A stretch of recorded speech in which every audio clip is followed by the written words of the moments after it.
No, I think these are very important gestures, and I think you must understand that diplomacy is both symbol and substance. The symbolism is very much an important part of our foreign policy outreach. And when the Prime Minister goes to the airport, when he puts him in his own car, when he takes him for a private dinner, when he gives him the Gita translated into Russian, all of these are very significant, symbolic gestures. But they are not a substitute for the substance. The substance is going on right now behind closed doors. We don't know what's being discussed.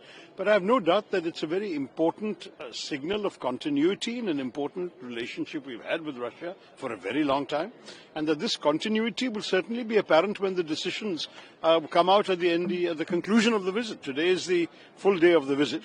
I think by the end of the day we'll know what has come out of Mr. Putin's arrival. I'm convinced that defense is going to be an important part of it, but other areas will also be covered.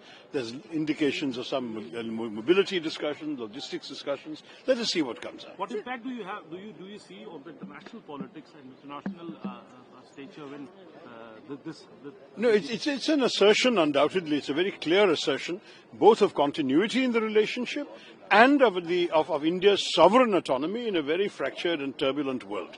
We have the right to decide for ourselves who we meet without it necessarily being seen as in any way connected to any other country's relationship.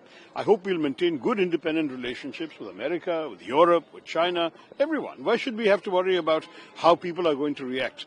This is a relationship in its own right, and we deal with that by itself. Sir, Rahul Gandhi says that the leader of opposition are... No, I've already stated my view yesterday that in a democracy it is a healthy practice for meetings wherever possible to be arranged with the leader of the opposition as well. I think when we go to a democratic country, we should also, that is we being our government, should also be in touch with the opposition.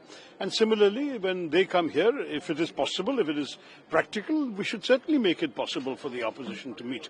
That's what democracy is all about. You know, in foreign policy, we should be united. We have only Indian interests at heart for all of us. We all stand for India. And therefore, for the opposition not to meet a visitor, I think would be unfortunate. Now, whether there were other reasons here, I don't know. I know that the LOP has met other leaders and other foreign visitors have come, prime ministers and presidents have met him. Why this was not possible, you have to ask the government, I don't know.